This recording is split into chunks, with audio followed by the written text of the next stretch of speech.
அன்பார்ந்த நேயர்களே, வாருங்கள். இன்னைக்கு தினமும் மனமும் நிகழ்ச்சியில நெல்லிக்காய் தொகையல் பண்ணி காமிக்க போறேன்.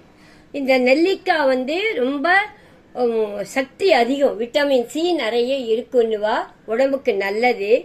நெல்லிக்காய் பாருங்க, இந்த 4 நெல்லிக்காய் எடுத்துட்டு இருக்கேன்.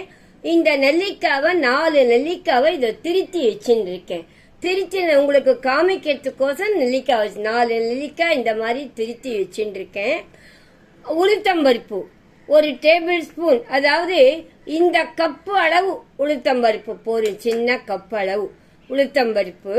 எள்ளு 1 ஸ்பூன் எடுத்து வச்சுட்டு இருக்கேன். புளி இந்த நெல்லிக்காய் அளவு புளி நல்லா அலம்பி வச்சுட்டு இருக்கேன். இதுக்கு காஞ்ச மிளகா 2, பச்சை மிளகா 4 போட்டிருக்கேன்.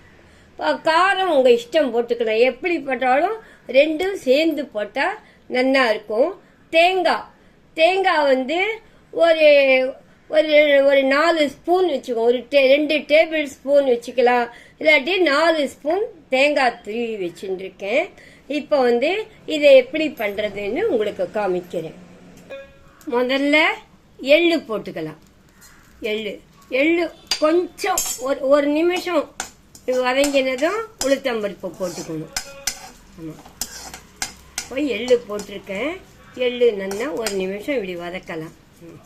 அப்புறம் எல்லாத்தோடையும் சேர்ந்து நல்லா இது பண்ணும்.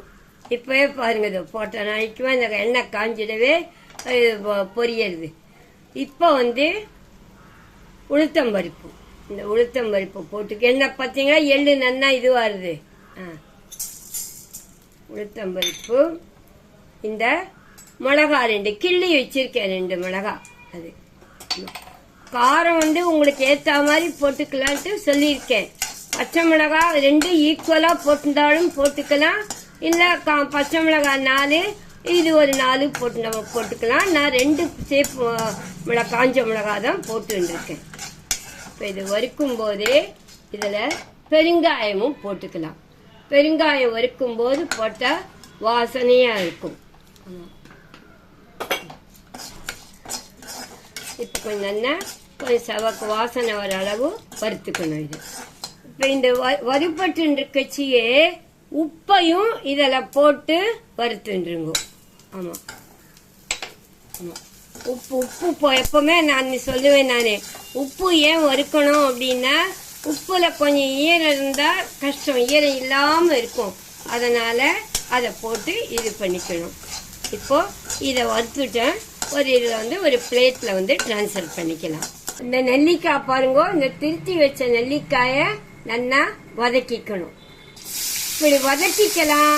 அப்படி இல்லைன்னாலும் நீங்க நெல்லிக்காய வேக வச்சுட்டு அதை எடுத்துக்கலாம், எப்படியும் பண்ணலாம். ஏன்னா இந்த மாதிரி வதக்கிட்டோம்னா ஒரு 4-5 கெடாது, 2-4-5 நாள் வச்சு சாப்பிடலாம். வேக வச்சு எடுத்துட்டோம்னா அந்த வேக தண்ணி இருக்கிறதுனால அது அன்னைக்கே செலவு பண்ணிடணும். அதனால ஒரு 4-5 நாள் நம்ம வச்சு சாப்பிடணும்னா நெல்லிக்காவை இந்த மாதிரி பிரிச்சுட்டு நல்லா வதக்கிக்கணும். ஒரு 2-4-5 நிமிஷம் ஆகும். இது நல்லா கொஞ்சம் ஸ்லோல வச்சு வதக்கிக்கோங்க. நல்லா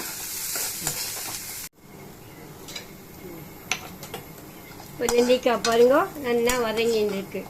நல்லா கொஞ்சம் லைட்டு ப்ரௌனா ஆயிட்டு வருது பாருங்க. கொஞ்சம் நல்லா நமக்கே தெரியும் அது நல்லா வறுத்துட்டோங்கிறது.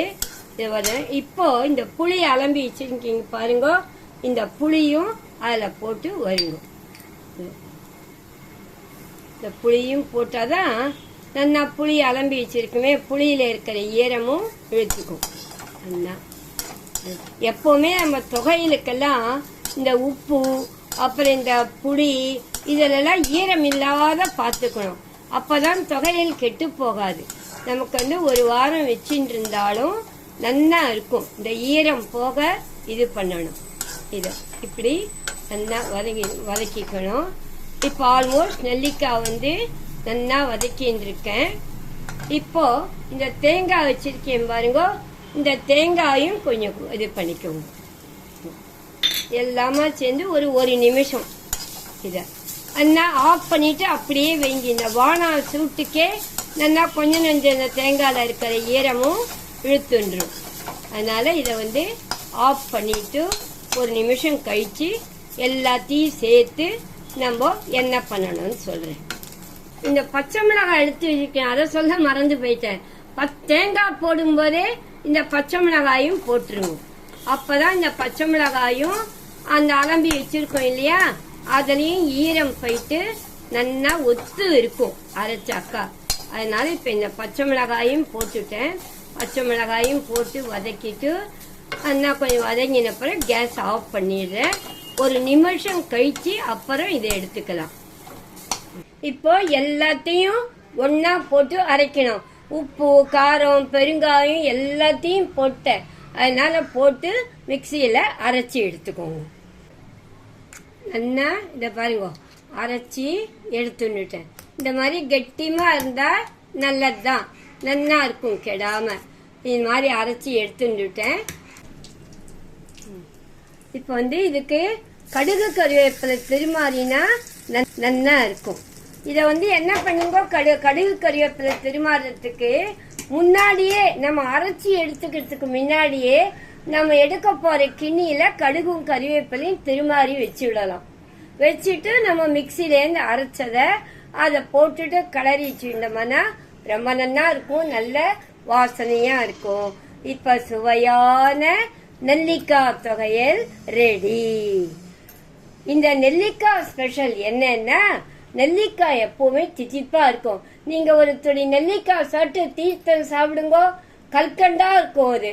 அப்பெல்லாம் கிராமங்கள்ல கிணத்து தண்ணி கொஞ்சம் உப்பா இருந்ததுதானா நெல்லி மரத்தை விட்டு நெல்லி தண்டு அந்த கிணத்துல போட்டுருவா. அது ஊற ஊற தண்ணியில இருக்கிற உப்பெல்லாம் போயிடும். நல்லா அந்த கிணத்து தண்ணி சுவையா இருக்கும். அந்த மாதிரி நெல்லிக்காய்க்கு இந்த ஸ்வீட் குணம் இருக்கிறதுனால இதுல இருக்கிற போட்டிருக்கிற புளி, உப்பு, காரம், பச்சை மிளகாய் காரம், தேங்காயோட சுவை எல்லாம் சேர்ந்து ஒரு அறுசுவை தொகையலா சாப்பிட்றதுக்கு ரொம்ப நல்லா இருக்கும், ஹெல்த்துக்கும் ரொம்ப நல்லது. என்ன நேயர்களே, நெல்லிக்காய் தொகையல் அரைக்க ரெடி ஆயிட்டீங்களா? இந்த வீடியோ உங்களுக்கு பிடிச்சிதானா லைக் பண்ணுங்க, கமெண்ட் பண்ணுங்க, ஷேர் பண்ணுங்க, மறக்காம சப்ஸ்கிரைப் பண்ணுங்க. மீண்டும் அடுத்த நிகழ்ச்சியில் உங்களை சந்திக்கும் வரை உங்கள் கனகா பாட்டி.